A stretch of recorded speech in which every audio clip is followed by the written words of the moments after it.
રહ્યા છે કે જ્યાં ચૈતર વસાવાને આજે પણ કોઈ રાહત આપવામાં નથી આવી, એટલે કે ચૈતર વસાવાને હજુ પણ એ જેલમાં રહેવું પડશે। ગુજરાત હાઈકોર્ટમાં તેમની જામીન અરજી ઉપર આજે સુનાવણી હતી। 13 ઓગસ્ટના રોજ હવે ફરીથી એ જામીન અરજી ઉપર સુનાવણી થશે।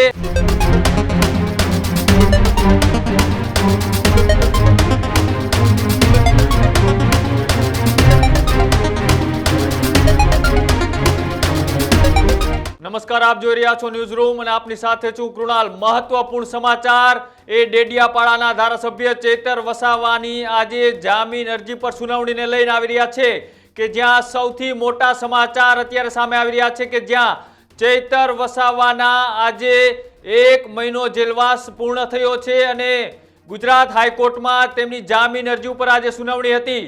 તેને લઈને હવે ચૈતર વસાવાનો મામલો ખૂબ ગરમાયેલો છે। તેની વચ્ચે આ સૌથી મોટા સમાચાર અત્યારે સામે આવી રહ્યા છે કે જ્યાં ચૈતર વસાવાને આજે પણ કોઈ રાહત આપવામાં નથી આવી, એટલે કે ચૈતર વસાવાને હજુ પણ એ જેલમાં રહેવું પડશે। એ સમાચાર અત્યારે મોટા અને મહત્વપૂર્ણ સામે આવી રહ્યા છે કે જ્યાં એ ભારતીય જનતા પાર્ટીના સંજય વસાવા સામે ગ્લાસ ફેંકવા અને લાફાકાંડની જે ઘટના બની હતી તેને લઈ છેલ્લા 1 મહિના થયા ચૈતર વસાવા એ વડોદરાની જેલમાં બંધ છે અને તેને લઈને આજે અરજી પણ ન થઈ સુનાવણી કે જ્યારે તેમની જામીન અરજી ઉપર આજે સુનાવણી હતી અને તેની ઉપર આજે જામીન અરજીમાં એક ફરીથી તારીખ પડી છે, એટલે કે 13 ઓગસ્ટના રોજ હવે ફરીથી એ જામીન અરજી ઉપર સુનાવણી થશે। અત્યાર સુધી આની પહેલા પણ 5 તારીખ આપવામાં આવી હતી, ત્યારે સરકારી વકીલે મુદત માંગી હતી। ત્યારબાદ આજે એ ફરીથી તેમની જે જામીન અરજીની સુનાવણી ઉપર કોર્ટમાં તારીખ હતી, આજે પણ ક્યાંક ને ક્યાંક એ મુદત પડી છે, એટલે કે ચૈતર વસાવાની મુશ્કેલીમાં મોટો વધારો જોવા મળી રહ્યો છે। ચૈતર વસાવાના જામીન અરજી ઉપર એ આજે મોટા અને મહત્વપૂર્ણ સમાચાર કે ચૈતર વસાવાને હજી પણ જેલવાસ છે યથાવત રહ્યો છે।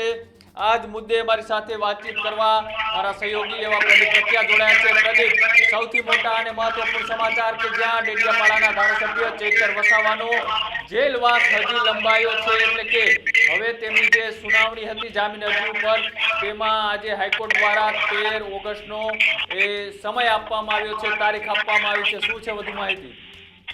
બિલકુલ કૃણાલ, ચૈતર વસાવા છેલ્લા 1 મહિનાથી જેલની અંદર છે। ચૈતર વસાવા હાલ વડોદરાની સેન્ટ્રલ જેલની અંદર બંધ છે। ગત 5 તારીખના રોજ આખી ઘટના બની હતી ડેડિયાપાડામાં ITVTની બેઠક હતી, તેની દરમિયાન આખો એ મામલો ગરમાયો હતો અને ત્યાં લાફાકાંડ સર્જાયો હતો। ગ્લાસ ફેંકવાની પણ આખી ઘટના સામે આવી છે। આ તમામ વાતનો ઉલ્લેખ સંજય વસાવાએ ફરિયાદની અંદર કર્યો છે। ત્યારબાદથી અત્યાર સુધીની વાત કરવામાં આવે તો ચૈતર વસાવાએ 2 વખત તેમની જામીન અરજી એ તેમના વિસ્તારની અંદર એટલે કે નર્મદા જિલ્લામાં જ મૂકવામાં આવી હતી। પહેલા નીચલી કોર્ટમાં, ત્યારબાદ સેશન કોર્ટમાં, એ બંને જગ્યા ઉપરથી તેમની જામીન અરજી ફગાવ્યા બાદ હાઈકોર્ટમાં નાખવામાં આવી હતી જામીન અરજી। હાઈકોર્ટમાં જ્યારે જામીન અરજી મૂકવામાં આવી ત્યારે પહેલી વખત સુનાવણીમાં સરકારી વકીલ દ્વારા સમય માંગ્યો હતો અને આજના દિવસ દરમિયાન જ્યારે એ સુનાવણી હાથ ધરવામાં આવનાર હતી એ જ વખતે ગુજરાત હાઈકોર્ટમાં આજે જ્યારે ચૈતર વસાવાની જામીન અરજી પર સુનાવણીનો સમય હતો ત્યારે એ સુનાવણી આજે થઈ ના શકી।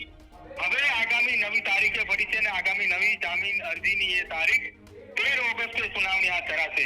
13 ઓગસ્ટના રોજ જામીન અરજીને લઈને ગુજરાત હાઈકોર્ટમાં સુનાવણી હાથ ધરવામાં આવશે। હવે જોવાનું રહેશે આગામી 13 ઓગસ્ટ દરમિયાન એ પહેલા આમ આદમી પાર્ટીના નેતાઓ દ્વારા, આમ આદમી પાર્ટીની લીગલ ટીમ દ્વારા કોઈ પણ પ્રકારની નવી એક્શન લેવામાં આવે છે અથવા કોઈ નવી કાર્યવાહી કરવામાં આવે છે કે શું? કેમ કે ભૂતકાળની અંદર જો વાત કરવામાં આવે તો છેલ્લા 1 મહિનાથી જ્યારે જેલમાં બંધ છે ત્યારે સેશન કોર્ટમાં પણ તેમની જામીન અરજી રદ કરવામાં આવી હતી। જ્યારે તેમના જામીન માંગવાની વાત આપવામાં આવી હતી એ દરમિયાન પોલીસે પ્રથમ વખત જ્યારે જામીન અરજી મૂકી એની પહેલા પોલીસે રિમાન્ડ માંગ્યા હતા। પોલીસના રિમાન્ડ કોર્ટે નામંજૂર કર્યા એટલે તત્કાલ આમ આદમી પાર્ટીની લીગલ ટીમે ત્યાં હાજર હતી કે જેમને સીધી જામીન અરજી મૂકી હતી, એ વખતે પણ રદ થઈ। ત્યારબાદ સેશન કોર્ટની અંદર પણ જામીન અરજી રદ થઈ અને હવે ગુજરાત હાઈકોર્ટની અંદર આવી છે। સતત ગુજરાત હાઈકોર્ટની અંદર પહેલી વખતે મુદત પડી, ત્યારબાદ બીજી વખત આજની તારીખ આવી, એમાં પણ મુદત પડી। હવે 13 તારીખની રાહ જોવાઈ રહી છે, પરંતુ આ તમામની વચ્ચે ચૈતર વસાવાના સમર્થનની અંદર દક્ષિણ ગુજરાતમાં ખાસ કરીને તેમના વિસ્તારની અંદર આદિવાસી વિસ્તાર જે તેમનો આવેલો છે વિસ્તારમાં તેમના સમર્થનની અંદર સભાઓ, તેમના સમર્થનની અંદર બેઠકો મળી રહી છે। જો કે એમના સમર્થનની અંદર આમ આદમી પાર્ટીના રાષ્ટ્રીય સંયોજક અરવિંદ કેજરીવાલ પણ અહીંયા એકવાર ગુજરાતની મુલાકાતે આવી ચૂક્યા છે। ચૈતર વસાવાના સમર્થનમાં મોટી એક સભા પણ કરી ચૂક્યા છે. એ સભામાં પંજાબના મુખ્યમંત્રી ભગવત માન પણ હાજર હતા. આમ આદમી પાર્ટીના પ્રદેશના એ તમામ નેતાઓ પણ ઉપસ્થિત હતા. હવે આગામી સમયમાં એ જોવાનું રહેશે કે આજે 5 તારીખ છે. આવનારી 13 તારીખ એટલે કે લગભગ 8 દિવસ બાદ ફરી એકવાર જ્યારે સુનાવણી હાથ ધરવામાં આવનાર છે, એ 8 દિવસના વચ્ચેના સમયગાળા દરમિયાન આમ આદમી પાર્ટી કયા પ્રકારની કાર્યવાહી કરે છે અથવા શું તેમના દ્વારા નિવેદન આપે છે ચૈતર વસાવાની આજની આ જામીન અરજીની જે તારીખ પડી છે તેને લઈને. જી કુણાલ.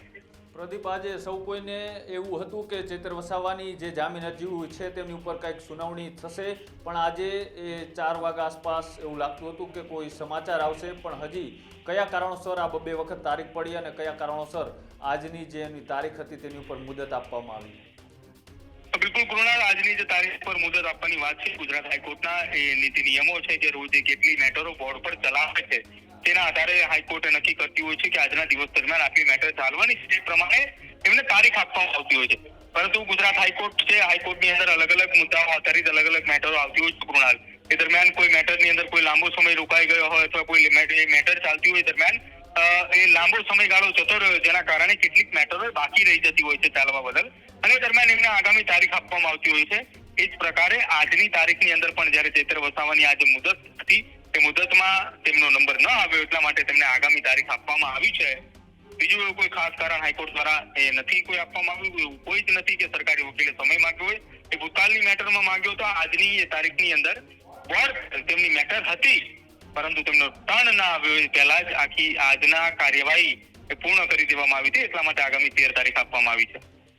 બિલકુલ પ્રદીપ, આભાર સમગ્ર માહિતી બદલ. તો ચૈતર વસાવાના લઈને આ મહત્વપૂર્ણ સમાચાર કે જ્યાં એ ગુજરાત હાઈકોર્ટમાં તેમની જામીન અરજી ઉપર આજે સુનાવણી હતી, પણ આ ઉપર અત્યારે 23 ઓગસ્ટની એક મુદત આપવામાં આવી છે, એટલે કે હજી ચૈતર વસાવાનો જેલવાસ છે તે યથાવત રહેશે. હવે આગામી દિવસોમાં જ્યારે 13 ઓગસ્ટના રોજ તેમની જામીન અરજી ઉપર જ્યારે કોર્ટમાં સુનાવણી છે ત્યારે એ જોવાનું રહેશે કે હજી ચૈતર વસાવાનો જેલવાસ યથાવત રહે છે કે પછી ચૈતર વસાવાના એ જામીન મંજૂર થાય છે.